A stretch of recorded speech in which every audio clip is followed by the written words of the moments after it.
Chieftec has been doing boxy cuboid style PC cases for years now, and the Cube, the model CI03OP, is the evolution of this basic, very specific design philosophy. The original gaming cube launched back in 2017, followed by the Pro Cube in 2022, and now we have the latest iteration aimed specifically at HTPC users and anyone who wants a PC that visually blends into a living room setup, because it looks like a subwoofer. The big question is simple here. Has Chieftec done enough to modernize this nearly decade-old chassis concept to keep it relevant today, especially with hotter components we have today, larger GPUs, and higher expectations for airflow and accessories? So let's break it down.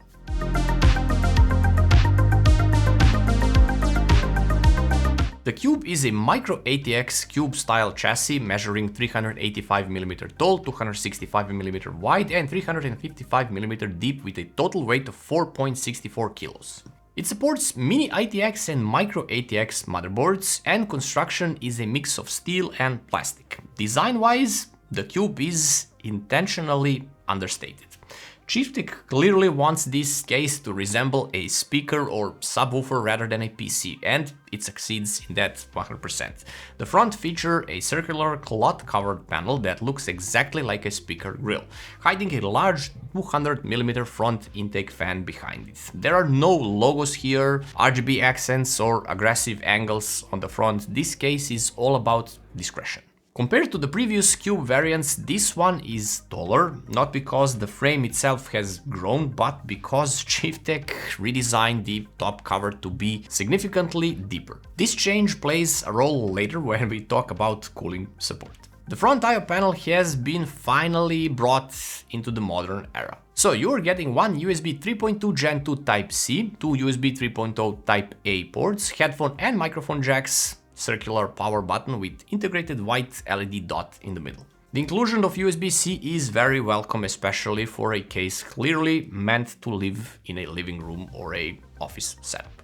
That said, Chieftec has removed the reset button entirely, and the power button itself is a downgrade visually compared to the Pro Cube's more premium looking switch. Accessing interior here is actually one of the Cube's strongest points and visually cool looking. First, both side panels need to be removed, giving you an initial look of the internal layouts. From there, you remove thumb screw at the rear and two additional screws on the sides of the main pillar, which allows the entire top and front section of the chassis to lean or swing forward. This hinged design gives you excellent access to the motherboard area, to the cooling mounts, and for the cabling routes. So for a compact cube style case, this is about as builder friendly as it gets. Behind the fabric front panel sits a pre-installed 200mm PWM fan using hydraulic bearings. It's mounted slightly rotated and padded with rubber at the corners to reduce any vibrations. The front panel itself is held on by friction pins and rubber grommets, exactly like a real speaker grille. It's easily removable, granting access to the fan and the two front cable routing holes. There is no radiator support in the front at all, as this area is now dedicated entirely to the airflow and this big fan here. Inside the case, the motherboard tray divides the case horizontally. It supports mini-ATX and microATX motherboards. It has 4 expansion slots in a traditional layout. The CPU cooler clearance is up to 160mm, GPU clearance is up to 335mm. The layout allows full use of all expansion slots on a microATX board, which isn't always the case in Cube design cases.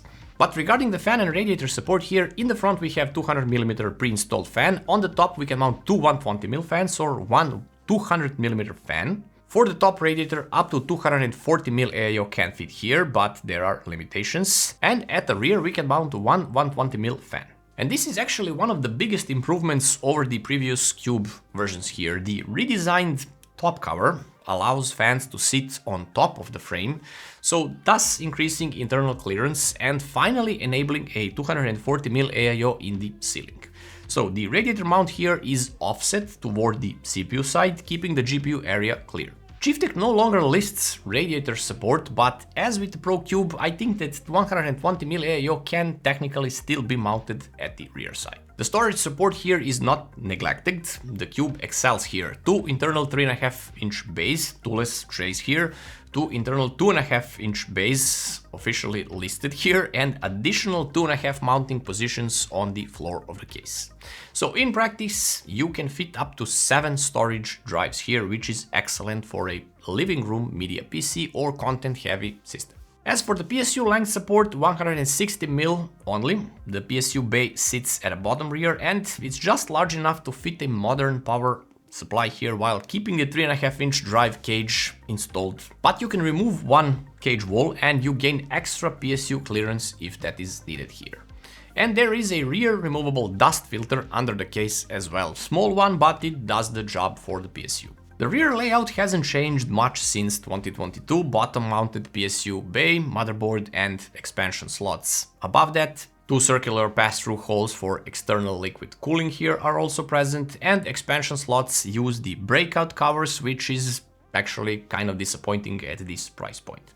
The PSU intake is filtered with a removable dust filter accessible from underneath. So we come to the cable management here. In this case, it's surprisingly good for this type of the case, but it has some quirks. Sleeved black cables throughout the case, flat USB cables, unified front panel connector, all that things. Zip tie points are present along the motherboard tray edge, but there are no cable routing holes on the GPU side, which would have been helpful, but overall cable control is manageable and functional here.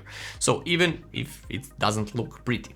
This is not a case meant for tempered glass anyway, so you can ignore cable mess inside. But I would have liked a little bit better cable management, especially on for the clearance, especially around the CPU 8-pin power connectors. Luckily, flat cables are okay here, so the side panel can be closed afterwards. Storage trays are largely toolless here, and the smaller 2.5-inch cage can be completely removed to make installation easier and gain more space for the cables.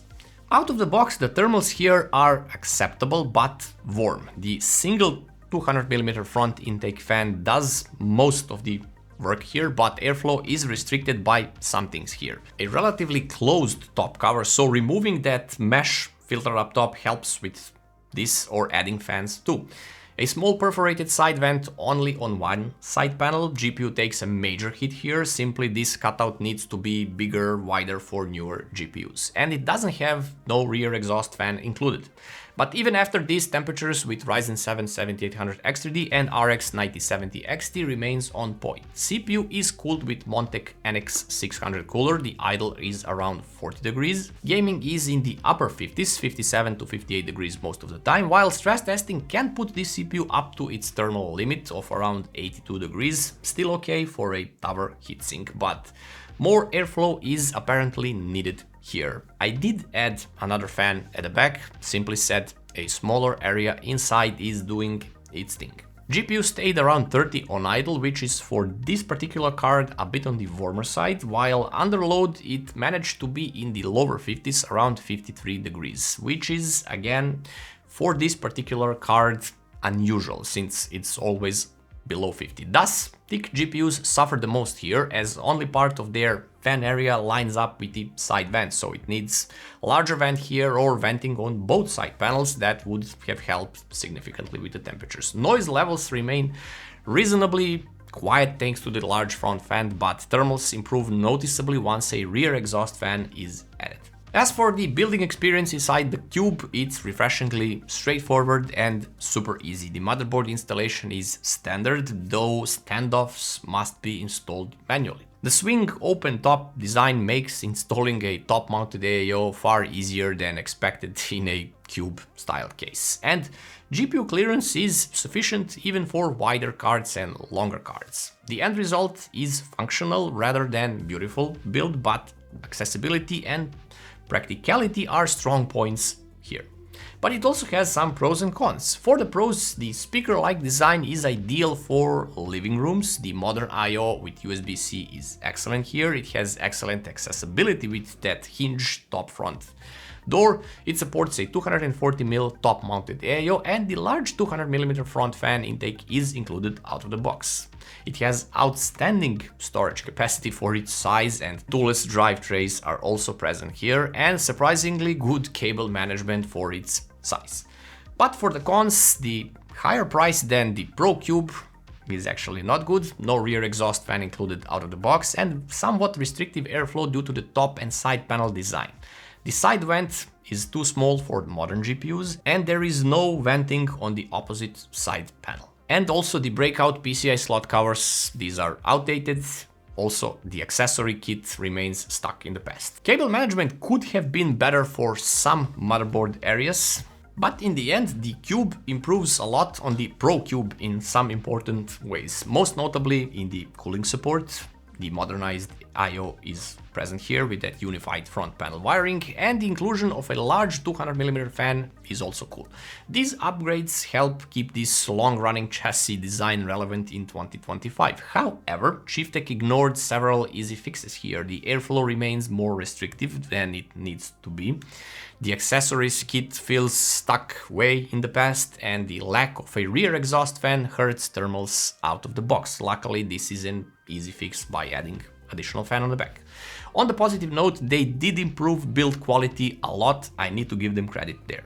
So at around 65 euros or dollars, the Cube is no longer the budget darling the Pro Cube once was. And the cost of the extra fans, and it starts competing with microATX cases that offer better airflow and features right out of the box. That said, if you want a clean speaker-like PC case for a home theater PC or sleeper living room gaming build, and you are willing to tweak cooling a little bit here yourself, the Cube still makes a lot of sense. So that's it for this one, guys. Hope you liked the video.